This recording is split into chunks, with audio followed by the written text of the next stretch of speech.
Bismillahirrahmanirrahim. Assalamualaikum warahmatullahi wabarakatuh. Waalaikumsalam warahmatullahi wabarakatuh.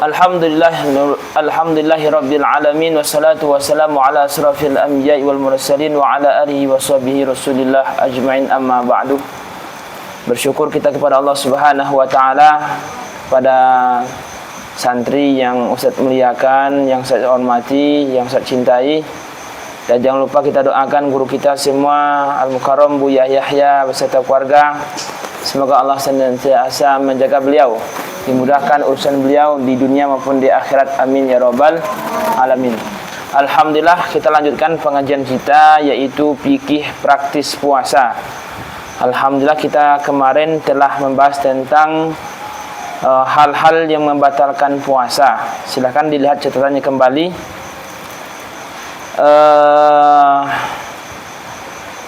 Kita masuk ke pembagian yang membatalkan puasa.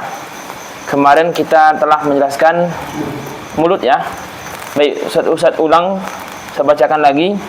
Hal-hal yang membatalkan puasa, silakan dicatat.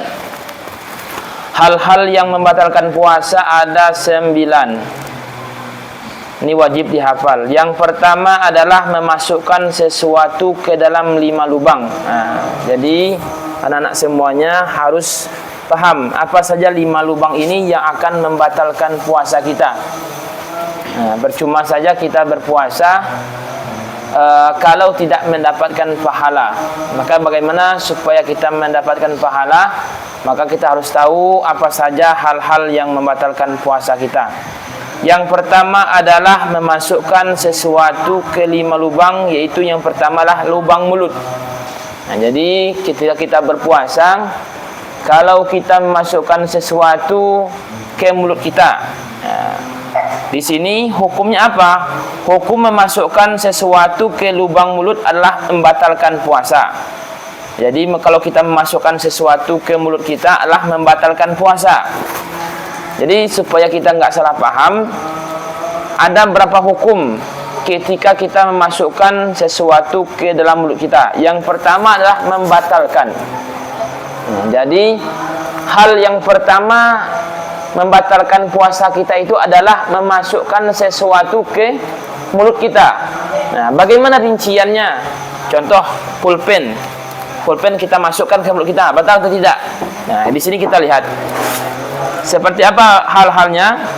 Yang satu adalah membatalkan, memasukkan sesuatu ke mulut kita akan menjadi batal, yaitu di saat kita memasukkan sesuatu ke dalam mulut kita dan kita menelannya. Jadi yang kedua syaratnya apa? Kita telan. Jadi kalau nggak telan tidak membatalkan puasa.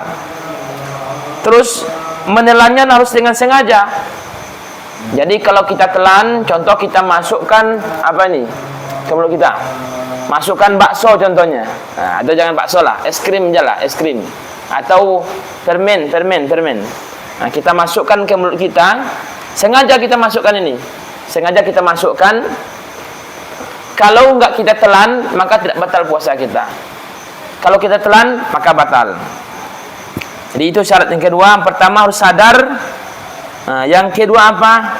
Kita telan apa yang kita masukkan ke mulut itu, kita telan.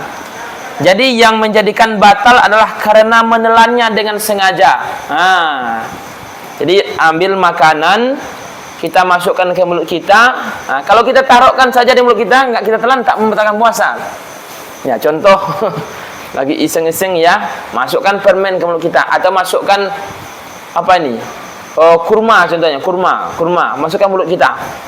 Tapi di mulut kita saja, enggak kita telan. Maka hal itu tidak membatalkan puasa. Maka dari itu jika ada orang memasukkan permen atau es krim ke dalam mulutnya, maka hal itu tidak membatalkan puasa asalkan tidak ditelan. Catatannya apa? Catatannya apa? Asalkan tidak ditelan. Dicatat.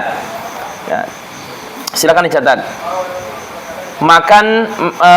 Memasukkan sesuatu ke mulut menjadi batal apabila ditelan. Memasukkan makanan di dalam rongga mulut apabila ditelan maka menjadi batal.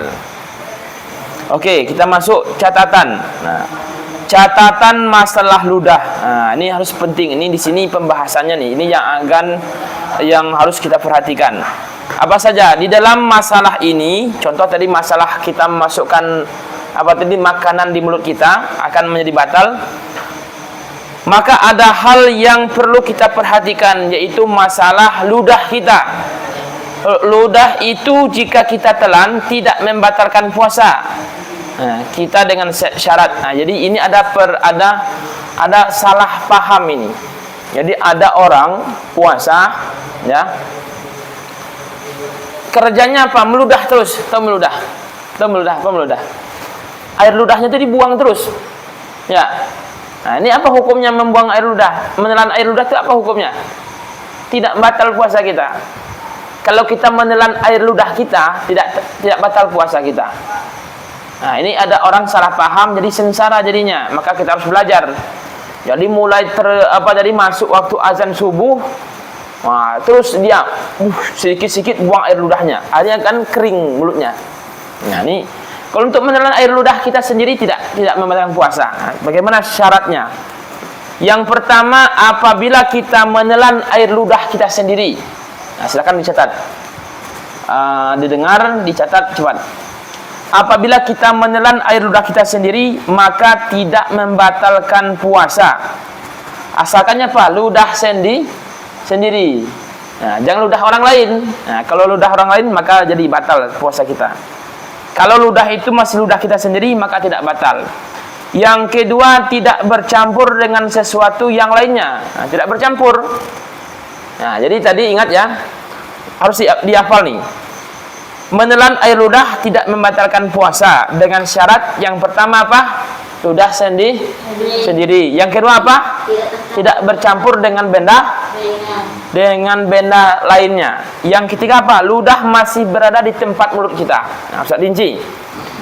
Yang pertama ludah kita sendiri, sudah paham. Yang kedua apa? Tetap ludah kita sendiri.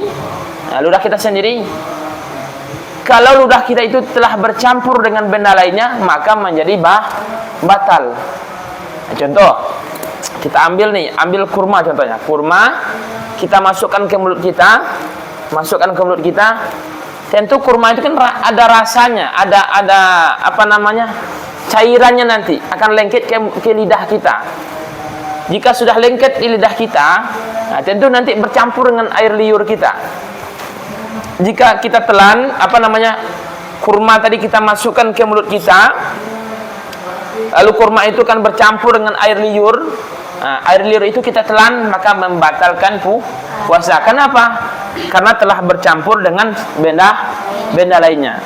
Yang ketiga, syarat ludah boleh ditelan, itu ludah masih berada di tempatnya. Tempat ludah di mana? Di kulkas. Di mana? Di mana? Di mulut kita. Tempat ludah kita itu di mana? Di mulut, bukan di kulkas. Mentang-mentang nanti katanya ludah itu boleh ditelan, ya kan? Dikumpulnya, dimasuknya ke botol, masuk di kulkas. Habisnya ditelan. Itu nggak boleh lagi. Ya, tidak memenuhi syarat lagi. Jadi kalau kita mau menelan ludah atau mau ludah kita itu masih berada di mulut kita. Kalau sampai keluar gimana? Boleh nggak kita ambil lagi, jilat lagi? Tak boleh. Karena sudah keluar dari tempatnya. Tempatnya di mulut kita. Asalkan ludah itu masih berada di rongga mulut kita, maka sebanyak apapun boleh ditelan. Mungkin 1 liter ya kan, atau satu cangkir di mulut kita tampung terus. Mungkin dari subuh tadi, habis salat subuh ya kan, zikir la ilaha illallah, habis salat subuh. Sedangkan kita terakhir kita boleh makan itu kapan? Sahur itu kapan terakhirnya? Setelah masuk waktu subuh. Kalau udah azan, sudah waktu subuh masuk, ini nggak boleh lagi. Itu udah mulai. Kan puasa itu apa? Menahan dari waktu subuh sampai waktu maghrib. Waktu maghrib boleh kita berbuka. Jadi kalau kita minum dari kita tampung air liur kita, sudah sampai 1 cangkir mulut kita. Bolehkah kita makan? Boleh kita telan? Boleh. Itu tidak membatalkan puasa karena masih berada di mulut kita. Maka di saat syarat di atas terpenuhi, maka jika ludah itu ditelan tidak membatalkan puasa. Bahkan jika seandainya ada orang yang mengumpulkan ludah, nah ini penjelasannya. Dengarkan. Bahkan jika seandainya kita kumpulkan ludah di dalam mulut kita dan setelah terkumpul lalu ditelan, maka hal itu tidak membatalkan puasa. Nah, jadi jangan was-was. Ketika kita kumpulkan ludah kita, jangan was-was. Akan tetapi menelan ludah akan membatalkan puasa jika salah satu syarat di atas ada yang tidak terpenuhi. Contohnya tadi, ludahnya sudah keluar dari rongga mulut kita, maka tidak sah lagi kita telan. Oke, mungkin itu saja untuk kajian kita pada malam hari ini. Intinya menelan air ludah itu tidak membatalkan puasa. Wallahu alam bisawab. Insyaallah kita lanjutkan pertemuan berikutnya. Mohon maaf atas kekurangannya. Billahi taufiq wal hidayah. Wassalamualaikum warahmatullahi wabarakatuh. Waalaikumsalam.